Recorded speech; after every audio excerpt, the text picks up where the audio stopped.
Welcome to another episode of the Well Life Podcast. We connect with individuals on what we have determined as the 8 dimensions of wellness. Yeah, we have our actually leading class member, Yes. Rebecca, who's been here since the beginning with us, working her ass off in the gym, putting in the work every day, sometimes twice a day. So if you follow welcome, anything Rebecca. on our social, you have seen Rebecca everywhere. Yes, because she's been here working, as TJ mentioned. We respect the work, we respect her grind. Wanted to bring her on to hear her story, kind of why she's here, how things have changed for you since and before starting.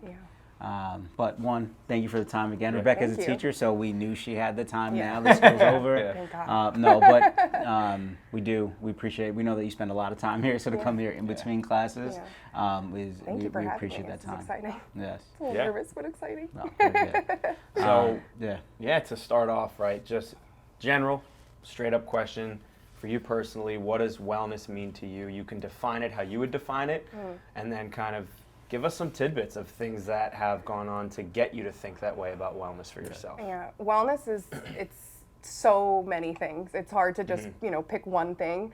It's not possible to pick one thing. Wellness for me is physical health, mental health, financial health. Everything it's all together. There is no wellness without, all the components. I've been overweight my whole life, up and down, yo-yo dieting. I've actually lost and gained 100 pounds 3 times. I tried Weight Watchers, I tried keto, and there's always, a part of that wellness continuum missing. Like if I was eating well, I wasn't working out. If I was working out, I wasn't eating well. It's all connected. And then I started coming here, and I had just come off a really strict keto diet where I lost 60 pounds doing nothing in 4 months. Yeah, January to Very April. fast. Yeah, really fast, like crazy fast. And then I came here and I couldn't even sustain one workout.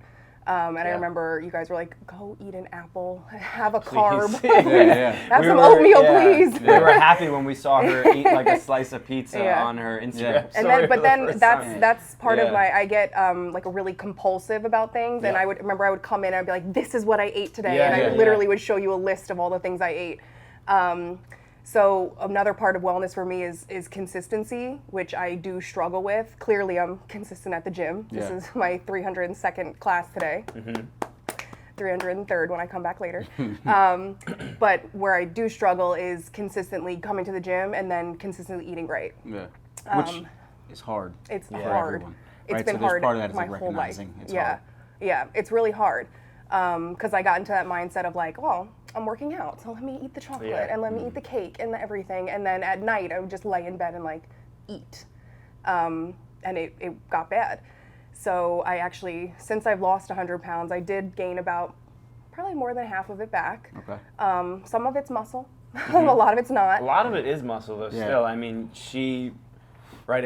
they always say you can't put muscle on almost while you're losing body fat, but she's the epitome of the opposite of that, where she literally dropped 100 pounds while she was gaining so much ridiculous strength. Obviously, you can make, beginner gains are a thing in the gym and everything, but she sustained strength where like she would just start lifting and keep lifting and keep lifting. I'm like, I don't think you should do this today, but she was like, I feel great. I'm going to do it again. I'm like, all right, keep going. But from not being able to do a step up, shaky, almost falling off a bench to, deadlifting 95 pounds. She maxed at like 305, which was a cool goal for her and a milestone, and continues to crush. I think one thing that I think we've talked about this, as well as, no one wants to see that weight loss and then it almost feels like a failure to gain the weight back. But as we spoke about, the last time you were at this weight, your body composition was completely different. Right. So think about the wins that you've made there. As CJ mentioned, just the amount of muscle and strength that you've put on. Think about the last time you were at this weight. So after losing up 50 pounds, right, your body fat had to be much higher. Your strength was much lower. So now think about yourself today. You are both physically and internally, right? Oh, yeah. Your body composition is way better. You're more healthy. Right, even and your body fat percentage is lower, right, and you're stronger. You walk around a little stronger as well. So just Yeah. kind of as we talk about wellness, as we talk about all those things have to be different, and you got to see those things as Right. wins, Yeah. even though you're not exactly where you want to be, Yeah. but that it's a whole different time period. Right, that's part of like the mental, wellness part. I've seen a therapist, in the past. I was diagnosed with anxiety and depression. Which is normal, by the way. Therapists, right? Yeah. I tell people, some people are scared to say anything or feel like it's a weird thing, but it's like going to a personal trainer for your brain. When I first started going, I felt like a failure. I'm like, now I have to be on crazy pills, the rest of my life. But like, thank God for Prozac. It really does. And, it's helpful. So if anyone needs a therapist, go see one, please. Yeah. They're helpful. But that's all part of it, because like I can come in here and I think I even said to you one day, I was like, I let you guys down by gaining, the weight back, and you're like, you lift more than half the men in here. Yeah, what are you talking about? Yeah. Which feels really good, Yeah, by the way, yeah. to pick up some weights. And some guys are like, Bryce. now I gotta go up. Just intimidates every man in every class that we have. Yeah. But I like it, it yeah. makes me feel, one, really good, because I'm not like, I try not to like brag about it, but I'll go to the bottom rack at the 70s, happy about 80s, that 90s, and it forces some other people to get their push. stuff together, Yeah, And The it feels good to motivation be is real. strong. yes, though, it does. Right? The opposite Yeah. side of that, as you mentioned, when you came for a workout last April, right? We couldn't finish a workout. Nope. Couldn't imagine that you were picking up the weights anywhere Yeah. near the weights. Then you had a workout where you came here and said you picked up on a 100-pound dumbbell. Yeah. You did, right? It was at that point what you had lost. Yeah, Right? Think about right. that amount of strength. Yeah, And that now did feel you'll good. blow through all those dumbbells, right? Like you're Yeah. like you said, you're That's why you had to rowing get more than heavier guys. kettlebells. Exactly for you. 97. Yeah. But those are little wins that we always kind of have to keep, right, and Yeah. remember. the No, it entire definitely time. it definitely does feel good to see the progression of just strength. When I like there, you guys have been taking videos since the beginning, and when a story comes up like, oh, a year ago today, like I could barely lift, just the 35-pound, or 45-pound Yeah. barbell. And now I'm throwing 2 plates on as a warm up, Yeah, so exactly. just that Yeah. within a year of consistent like pushing, it's amazing to Yeah. see just the strength difference. And you're right, it does feel good to be strong. So kind of with that, we asked, right, what's wellness to you? You gave that answer. How about just like the difference between kind of your well-being state, right, or what wellness was then, kind of prior, even Yeah. as you were going through these up and downs, not specifically us being, we're amazing, Yeah. but you're right, the year prior coming in, even in the beginning versus Right. kind of how you even feel now, even after, right, gaining some weight back, but just so what that state feels like for you. Well, prior to coming here, wellness to me was how skinny could I get? Yeah. Like, what size am I in? If it's not a medium or small, it's like, you need to keep losing. So Yeah. like that would, that's also part of the mental. But so I was, I had lost 100 pounds and in 2016, 17, doing Weight Watchers. I wasn't working out. I mean, I might go to the gym, go on the Stairmaster for a half hour and be like, all right, I'm done. Yeah. And then the pandemic, and I was door dashing a lot, and just it was just easy to just order food. And then at that point, to me, wellness was like sitting in my room, happy in my little apartment, like eating like this comfort food. Like I was like, oh, this feels good. And then Tyler, you actually came out with the Doing Well workout. Yeah. And I got that, and I tried a few of them, and it's similar to the ones here, but I was doing it by myself at my apartment, and it was hard to just do it, Yeah, to and get up motivate and yourself to do do it. that. Yeah. So I tried that really strict keto diet, and that was working. And then again, wellness was like, okay, like how thin can I get? I don't know if it's like the time we grew up in where like being thin was like the thing. Times have changed now because like big booties is where it's Yeah, at. oh, So yeah. And we're all fans. yeah, we are. So my mindset had to change. Like it's not about being as thin as you can get, the size you're wearing. It's how do you feel? And like you said, feeling strong feels good. And now I'd rather be strong than skinny any day. That's also Love just Any like day. the female mental entity of a struggle. I feel like, right, guys want that muscle mass typically, but Right. women tend to shy away from that a lot. But now it's like, that of like, lots of gym goers, there's that like influencers putting that stuff out there, right? Some could be detrimental, but you're starting to envision and you feel better about that, like a stronger body, not a thinner body, right? Strength over skinny, which is really a really cool shift to see, even just your brain totally moving towards that and saying like, wow, I feel powerful, right? Like, you know. Yeah, I mean, there are still some girls who even go here who are like, I don't want to get bulky, or you know. So we're like, have you not seen any of our ads? Right. I don't want to look like Tyler. Right. This is why you come here. Hello. Yeah. But that's their wellness. They want to look a certain way, and that they'll have to work out a certain way to get that, or to not get that. Yep. But for me and just my body type, I think like the thinnest I ever was, or not the thinnest, but I was wearing a small, and I was 170 pounds. Yeah. Someone a different size than me being 170 pounds, they could think I'm obese, you know? Yeah. So I'm a little taller than some girls too, but still just like my body type. Just the way you're going to carry weight. Right, I just can't naturally. sustain anything less than that. I think even one time, teacher, you're like, you'll never get below that again. Like that's not healthy to be that. When we were talking about your bottom weight kind of last summer, I was like, don't even be concerned with that, because the muscle mass is there. Your body is so much more efficient, right? You talk about just like health markers changing completely. There's a lot of stuff out there of like someone who is at a certain weight, right? You take same people at same weights that have a higher body fat, could be anything. The person that works out and is physically moving and fit all the time is going to be, 90% lower at risk for everything. They're going to be similar to just someone who's got 0% body fat in that sense, right? Because it's just the wellness, the internal thing is the biggest thing. Right. Some of the sickest people in our country aren't necessarily overweight and obese, right? They may just be people that are, unfortunately, just like what has been deemed like skinny fat, because they don't work out and they don't eat well, but they have the genetics to not make them overweight. Or it's so like the visceral fat around the organs, or it's still in there. They'll have more of that. Yeah, it's still there. And those are people will be more susceptible, right? Obviously, as we gain our weight, you're more susceptible to some other disease, but those people have just the same ability, right? And the same probability of having some major chronic disease. Yeah.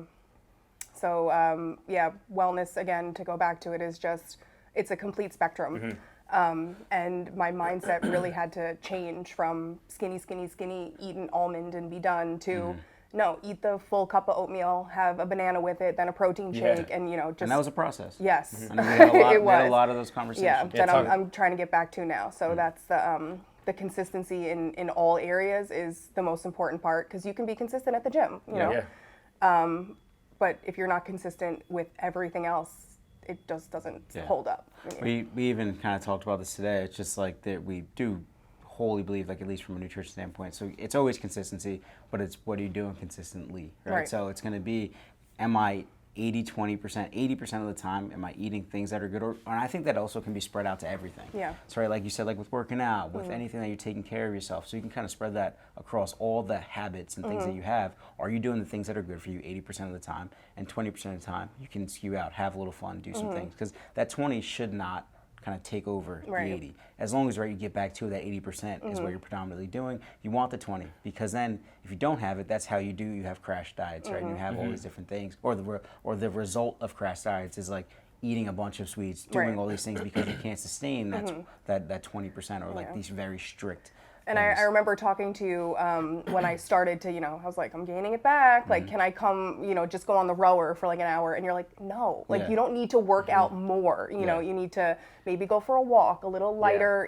It's not always like lift heavier, work out more. It's think back to what else were you doing? Did you have a good breakfast? What times are you eating? And things like that. So, again, it all goes back to like your mental stability and keeping everything accountable, not just one area of your wellness. It's also just building the longevity, like the tools or the tricks that kind of, you start to learn about yourself and how you function and what you like, versus if you're doing what you like or eating what you like too often, or allowing yourself to have just enough, because you might feel crappy the next day mentally because you're overeating something you like so much, rather than cutting it off a little bit, waking up feeling great the next day and knowing you're going to get back at it. But doing that every week, then that 80-20 cents of that 20% you could do every week. You could do at certain times every other day, but knowing that that's a small portion and not a big portion, and you're not going to be a train off the tracks, right? And like you said, like getting to know like what you like to eat, like because someone can hand you a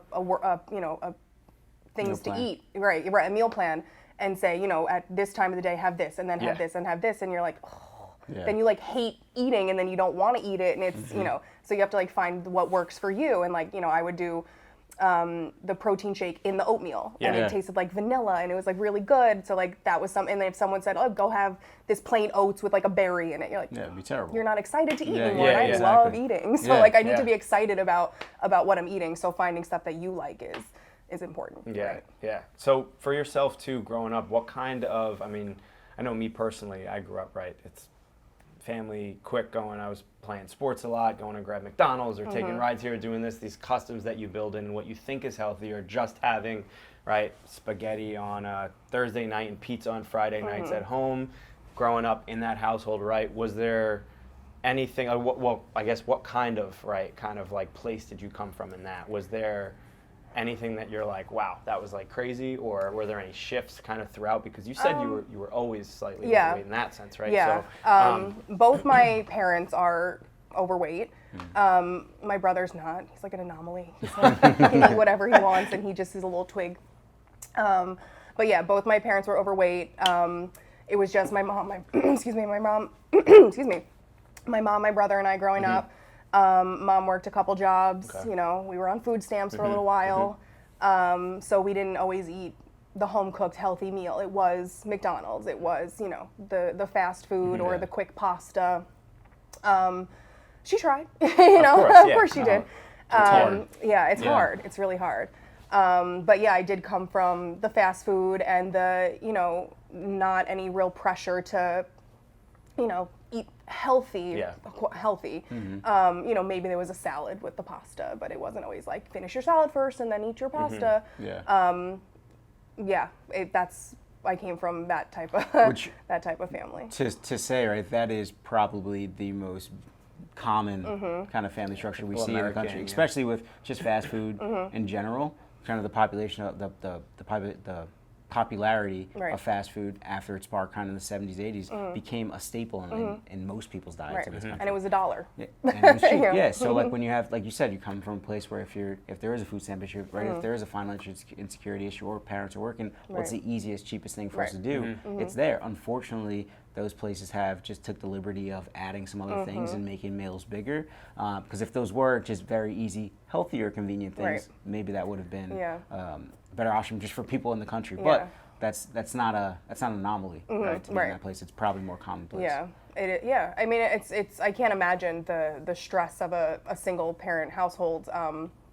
But that's really like how we grew up, was fast food, quick meals. You know, maybe some protein thrown in here and there, but it was never like, you know, we had never had like a structure of eating. Like, you know, on Mondays we'll have this, on Tuesdays we'll have that. It was, you know, whatever we could find at the time.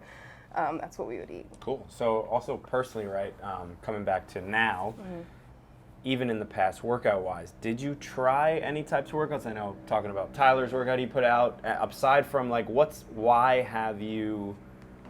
where's the point in your mind in the shift where you're here? Obviously, Ate Well community, right? Not talking because it's our gym. Talking about it because it's personal, right? There are certain reasons why people stick to certain things. And like you said, diet's tough. You're on your own every day, trying to piece it together. You have to find food. You have to buy the food. You have to make a food, eat the right amounts of it, right? Always accountable, obviously. So what is it about the physical aspect and the fitness for you that made it easier? Unless it was simply just, I don't know, the community here or something like that, well, right? It's definitely that really helps. Like I said, when I was doing the workout by myself, I was by myself, and if I was doing it wrong, I didn't know. If you know, I didn't have the weights at home to do anything, it was all body weight stuff. I didn't really have a lot of space to do it. But even before that, I would go to like Planet Fitness or a gym like that, and I would think cardio, and then like a half hour on the Stairmaster, I'm dripping sweat. I could hardly breathe. And I'm like, okay, time to go home because I did my workout for the day. Because I can't breathe, so I must have been done. But that's really where I was coming from, and then coming to a gym where there are trainers who are knowledgeable. who know if, do one little tap on the back and you're like, oh, that's where that muscle needs to go. And like, that's the one you're trying to work. And then also having a schedule where, Mondays where it's, I love Mondays. Deadlift Mondays, get to show off the strength a little bit. Wednesdays are squats. Tuesday there's a little full body. The circuits on Fridays. Yep. So I'm like, I need to have a consistency, like a routine, and this just provided a routine for me. Plus, you guys being here doesn't hurt. It's really helpful to have someone there, cheering you on and also correcting you when you need to do something a different way, or when you need to lift the weight up a little bit. Why put those browns down? Go get a, go get a black, go get a green. A little push. So, right, that little motivation is, I need that. So that, coupled with seeing results, just kept me coming back because going from the little blue kettlebells to now you guys having to get heavier blue kettlebells. Now I'm like, what's the next one? So it's that. How do you feel too, just kind of in the small group setting, the people that you've met here, right? That we went to high school together. Rebecca and I went to high school together. Oh, wait. Other people from our high school are here as well. Sorry, TJ. There are people that you. I'll back away. There are people that you haven't seen since high school and now have rekindled. It's amazing. Yeah. Because I mean, after high school, I know you stayed close with a lot of your friends from high school. I went to school in Pennsylvania and just never came back. I mean, I came back 4 years later. Yeah. And I had my own life in Pennsylvania, and I had my own family in Pennsylvania. I mean, those are still some of my best friends. Yeah. But then coming back here and reconnecting with you and Jasmine and even Emily, who I don't think I ever spoke to in high school. She was 2 years younger than us. Now we text all the time, and we go out. We're gonna go out after this and get some dough and co pizza. Yeah. Collaboration coming up. Hunting order in. And we go out on the weekends together, and we hang out, and we have little 8-well get-togethers. But now it's like move past that. It's like now we're friends, and we're becoming like this little family, and it's amazing. So just like coming back and even the newer people who come in here who I've never met before, it could be like their second class, and they're just like, they kind of feel the vibe, and they're like, oh, this is a safe place. Like, I can be myself here 100%. And open up. Even Jasmine, who moved away when she first came here, she was a little nervous, and then she opened up and became this but she showed how amazing she was. And it's so nice to see people like really feel comfortable here. And you just want to be friends with everybody. Like, it's great. It's a great feeling. Yeah. That's so huge. You. It's great to see it but too. I love that also you've been a integral part of that. Right? So we can kind of give our feeling, like the meaning that we want to put in, our appreciation, but also even just kind of our heart into it, right? But it has to be kind of reciprocated by the people on the floor, because we can only do so much. So it's great to have good people here as well. I love it so much. I even got a tattoo. She got the 8-well. We have a separate clip we might throw up. No, once I came here and I finally lost my 100 pounds, I was like, I need to remember this place. So. I guess we kind of say a lot of things like that, but for you, that's obviously a significant. Not that that's your only tattoo, but like 30 seconds. but you put that on your body forever, right? Like, what does that mean for you? I'm like, why did that happen? Because this place is like, it's left a mark on me forever. Even if I don't ever come back again, it's like, this was a portion of my life that like has made such a huge difference. You have to come back though. Yeah, you can't leave. Okay, all right, fine. Don't force me. I'll be back. This has been such a great, like, it's been a year, but it's felt like 10. Which is not a bad thing. It's amazing actually. That like I come here and I'll lay on the couch, like hang out before class and like help myself. Work. Right? I'll bring your own coffee. Right. Once you taught me how to use that espresso machine, it was over for everybody. But I'll come in, like half hour before class, and I'll do some of my grad school work, and it's like a second home. Honestly, no, I love that, because that's really what we. So you can't kick me out. Yeah, it's not please don't. But that's really what we wanted to be able to build. Yeah. So what do you think for you? I guess like going forward, like what are your goals? How do you kind of continue to check in with your wellness, right, and try not to go back into these places that you've been before? Yeah, definitely working on my own personal consistency with eating right. Clearly, going to the gym is not the problem, But even, just having you guys who once in a while, you're like, how was your eating today? And like, that really makes me think like, how was it? Like, did I even eat before I came here, or what did I eat? So just really getting back on track with that. I know you sat down with Stephanie as well, the Yes, dietitian, yes, kind of the talked more of dietitian, like the mental approach toward it. Yeah, she was really helpful in seeing like you don't really need to weigh your food. You don't really need to, write out every single gram that you're eating. It's about how you're feeling, about the times of the day that you're eating, how many meals you're eating. It's as simple as having like a protein, a carb, and a vegetable on your plate. And just really, focusing in on those simple strategies that work. Yeah, and not making it a difficult thing. Right. It doesn't have to be difficult, and it shouldn't be. It's it's your life. Even ordering something like Eat Better Meals. Just like having Shout like out to Dan, who was just on the podcast. which they're really good, by the way. Yeah. Just really focusing in on like, where do I want to be? Like, yes, I feel strong, but like, do I feel comfortable? Some of my clothes are fitting a little tighter, not just in my arms. So it's not so much about the scale anymore, which I've heard a million times from you guys. Don't worry about the number. Don't worry about the number.